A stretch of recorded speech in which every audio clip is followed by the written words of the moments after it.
शुभं कुरुत्वं कल्याणम् आरोग्यं धनसंपदा। नमस्कार दोस्तों, एस्ट्रोलॉजिकल मिरेकल के आज के इस वीडियो में मैं राजेश कुमार पुरी, आपका ज्योतिष मित्र, आप सभी का हार्दिक अभिनंदन करता हूं। हम लोग चर्चा कर रहे हैं नक्षत्रों पर, यानी कि हमने नक्षत्रों की पुनर्चर्चा प्रारंभ की है और हर नक्षत्र को पहले से भी अधिक विस्तारित ढंग से आप लोगों के समक्ष प्रस्तुत करना प्रारंभ किया है। पिछले वीडियो में हमने भरणी नक्षत्र का भावनात्मक विश्लेषण किया। आज हम इसे और अधिक गहरे ढंग से आप लोगों के समक्ष प्रस्तुत करने जा रहे हैं।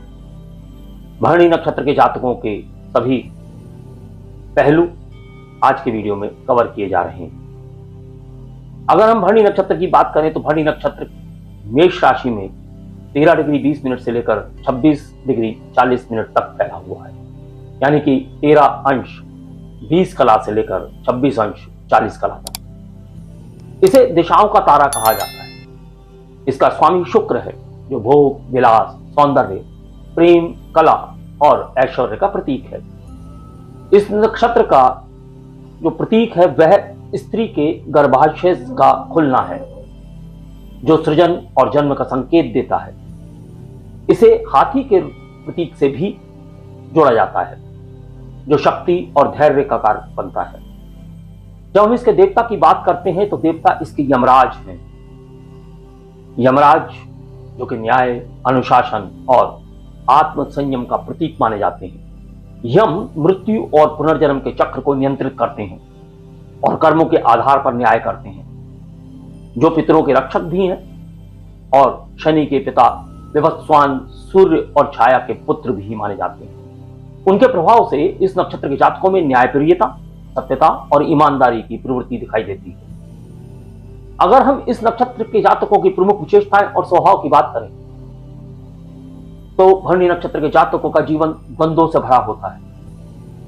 इसमें परस्पर विरोधाभासी प्रवृत्तियां देखी जाती हैं, जैसे भोग विलास और संन्यास, ज्ञान और सरलता, परिपक्वता और अपरिपक्वता। इन जातकों में जबरदस्त ऊर्जा होती है, जिससे वे किसी भी अनुभव को गहराई से जीते हैं और एक मार्ग समाप्त होने के बाद दूसरे मार्ग की खोज करने लग जाते हैं। ये आध्यात्मिक, रचनात्मक होते हैं और कला, संगीत, नृत्य, चित्रकला आदि में रुचि रखने वाले होते हैं। स्वभाव से दृढ़ और आत्मनिर्भर होते हैं, लेकिन अपनी जिद और हठ धर्मिता के कारण दूसरों से टकराव भी कर सकते हैं। ये अपनी राय पर अड़िग रहते हैं और परिवार या समाज के दबाव में भी अपनी सोच को आसानी से नहीं बदलते हैं। अगर भौतिक और मानसिक पहलुओं की बात करें तो जातकों का जीवन उतार चढ़ाव से भरा होता है। यह नक्षत्र भार से जुड़ा होता है, बोझ से जुड़ा होता है, जिसका अर्थ है जीवन में विभिन्न जिम्मेदारियां और कर्तव्यों को निभाना। धन संपत्ति की बात करें तो ये लोग विलासिता और भौतिक सुखों के प्रेमी होते हैं, लेकिन इन सुखों को बनाए रखने के लिए उन्हें संघर्ष करना पड़ता है। यह नक्षत्र व्यापारिक साझेदारी, अनुबंधों और वित्तीय संबंधों से जुड़ा हुआ है। यह व्यक्ति को धन और शक्ति प्राप्त करने की योग्यता प्रदान करता है, लेकिन साथ ही इसे संभालने की जिम्मेदारी भी देता है। मानसिकता और व्यवहार की बात करेंगे, ये लोग विवादों को तर्क और कूटनीति से हल करना पसंद करते हैं, लेकिन जब सिद्धांतों की बात आती है तो ये लोग अत्यंत कठोर हो जाते हैं और किसी भी स्थिति में झुकते नहीं हैं। ये अपने परिवार से अत्यधिक प्रेम करते हैं और उन्हें हर प्रकार की सुख सुविधाएं देने के लिए प्रयास करते रहते हैं। जीवन में 33 वर्ष की आयु के बाद इनके लिए सकारात्मक परिवर्तन आने की संभावनाएं बनती हैं। यौन ऊर्जा और रचनात्मकता की बात करेंगे। भरणी नक्षत्र के जातकों का जीवन अत्यधिक यौन ऊर्जाओं से भरा हुआ होता है, लेकिन यह ऊर्जा केवल प्रेम संबंधों तक सीमित नहीं होती। यह रचनात्मकता, कला, सौंदर्य, नवाचार और मातृत्व में भी प्रकट होती है। महिलाओं के लिए यह नक्षत्र गर्भधारण और मातृत्व के अनुभव से जुड़ा हुआ होता है। पुरुषों के लिए यह नक्षत्र भोग विलास और जिम्मेदारियों के बीच संतुलन बनाए रखने का संकेत देता है।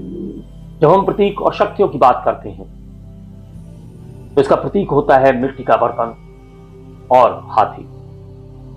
तो मिट्टी का बर्तन स्त्री ऊर्जा और रचनात्मक शक्ति का प्रतीक है, और हाथी धैर्य और साहस का प्रतीक है। यम देवता की बात करते हैं, मृत्यु, अनुशासन और न्याय का प्रतीक है। अगर हम इसकी शक्ति की बात करते हैं तो इस नक्षत्र की शक्ति है अपभरणी शक्ति, जिसका अर्थ है साफ करने और पवित्र करने की क्षमता। यह पुराने कर्मों को खत्म करने, शुद्धिकरण करने और पुनर्जन्म के लिए तैयार करने की शक्ति प्रदान करता है। फिर हम बात करेंगे भौतिक सुख और आध्यात्मिक संतुलन। भरणी नक्षत्र से प्रभावित जातकों को भौतिक और आध्यात्मिक दोनों स्तरों पर गहरी समझ होती है, क्योंकि हम यहां शुक्र की ऊर्जाओं को भी समझ सकते हैं। यह विलासिता और सौंदर्य से प्रेम करते हैं, लेकिन साथ ही साथ यह जानते हैं कि यह सब अस्थायी है। यह नक्षत्र हमें संसार से मोह और वास्तविकता के बीच संतुलन बनाना सिखाता है। यह जीवन और मृत्यु के चक्र को दर्शाता है, जहां हर उपलब्धि का अंत निश्चित है। शारीरिक विशेषताओं की बात करेंगे तो यह जातक अधिकतर बहुत लंबे नहीं होते, सिवाय उनके जिन्होंने दोपहर के आसपास जन्म लिया। ये ऊंचे होते हैं, इनकी आंखें अभिव्यक्तिपूर्ण, माथा चौड़ा, रंग गुलाबी, शरीर सुडौल और आकर्षक होता है। इनके दांत सुंदर और चमकदार होते हैं। अगर हम इस नक्षत्र से आध्यात्मिक संदेश की बात करें तो यह नक्षत्र हमें सिखाता है कि जीवन में हर सुख और ऐश्वर्य अस्थायी है, इसलिए हमें अपने कर्तव्यों और जिम्मेदारियों को निभाते हुए संतुलन बनाए रखना चाहिए। आत्मसंयम और अनुशासन से ही व्यक्ति सच्ची सफलता प्राप्त कर सकता है। संसार के भौतिक सुखों में उलझने की बजाय हमें कर्मों के चक्र और मोक्ष की ओर ध्यान देना चाहिए। अगर हम पूर्ण रूप से देखें तो भरणी नक्षत्र भौतिक और आध्यात्मिक दोनों स्तरों पर गहरी समझ प्रदान करता है।